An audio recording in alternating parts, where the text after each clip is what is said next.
Now let us start second EV. Having searched my pockets in vain for stray coppers, coppers stands for coins of low value. Having searched my pockets in vain for stray copper and having found I was utterly penniless, that means no money, I could assume that I couldn't pay the fare, but must go back for money. Oh, you needn't get off. That's all right, said he. All right, said I, but I haven't a copper on me. Oh, I will book you through, he replied. Where do you want to go? And he handled his bundle of tickets with the air of a man who was prepared to give me a ticket for anywhere from the bank to Hong Kong. I said it was very kind of him and told him where I wanted to go. And as he gave me the ticket, I said, but where shall I send the fare? Oh, you will see me someday, all right, he said cheerfully. Cheerfully means happily. He turned to go, and then, luckily, my fingers still wandering in the corner of my pockets, lighted on a shilling, and the account was squared. Squared means settled. But that fact did not lessen the glow of a pleasure which so good natured an action had given me. Now, in this paragraph, writer tells about he find no coins at all in his pockets. Gardiner tells the conductor that he must go back home to fetch some money. At this, the conductor tells him that he does not need to get off. He offers to give the author a ticket to wherever he wants to go. Here, when the author told him the destination, the conductor handed him the ticket. But when the author wanted to know where he would send the money, the cheerful reply he got was that he was bound to meet the latter someday on some bus. Luckily for Gardiner, he found a coin in his pocket at last and he managed to pay the fare. The joy, however, that such pleasantness on the part of the conductor gave him did not forget even a tiny bit. Now, this paragraph. A few days later, my most sensitive toe was trampled on rather heavily. Trampled on means crush under feet. Toe means part of the leg. Toe was trampled on rather heavily as I sat reading on the top of a bus. I looked up with some anger and more agony and saw my friend of the cheerful countenance. Countenance. Countenance means face. Countenance means face, chehra या अर्थाने countenance. Sorry sir, he said, I know these are heavy boots. Got them because my own feet get trod on such so much. Trod. Trod means to walk on. Trod. On so much. And now I am treading on other people's.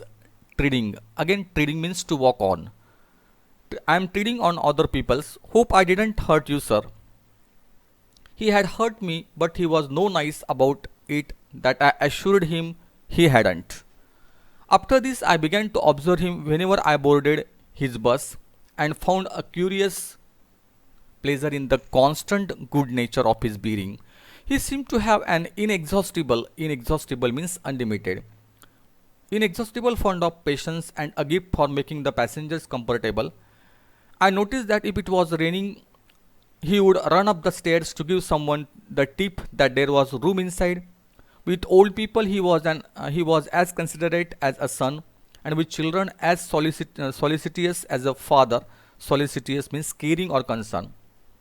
He had evidently a peculiarly warm place in his heart for young people, and always indulged in some merry jest. Jest means to joke. Vinod करने, थट्टा करने, jest. Merry jest with them. If he had a blind man on board, it was not enough to set him down safely on the pavement. He would call to Bill in front to wait while he took him across the road or round the corner or otherwise safely on his way. In short, I found that he irradiated such an atmosphere of good temper. Irradiated means spread or produce. Irradiated such an atmosphere of a good temper and kindliness that a journey with him was a lesson in natural courtesy and good manners. Now, what is given here. Soon after, it so happened that the same conductor accidentally stopped a step on the author's toe, here, author's toe, causing him much pain. The cheerful conductor was quick to apologize, saying that he had got those heavy boots on because the toes were often trod on. Yet ironically, he himself was now stepping on people's toes. Here, the gardener gives the effect of politeness and how good behavior produces good behavior. From that incident onwards, the author begins to take note of the polite conductor and his action.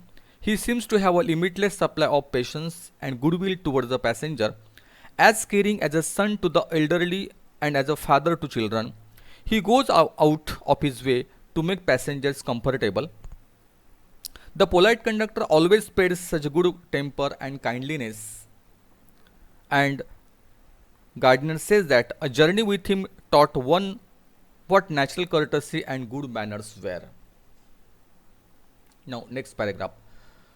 What struck me particularly was the ease with which he got through his work. If bad manners are infectious, so also are good manners. If we encounter incivility, most of us are apt to become uncivil. Apt means suitable, worthy.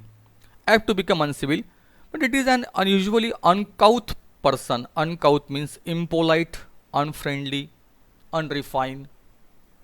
Uncouth. Uncouth person who can be disagreeable with sunny people.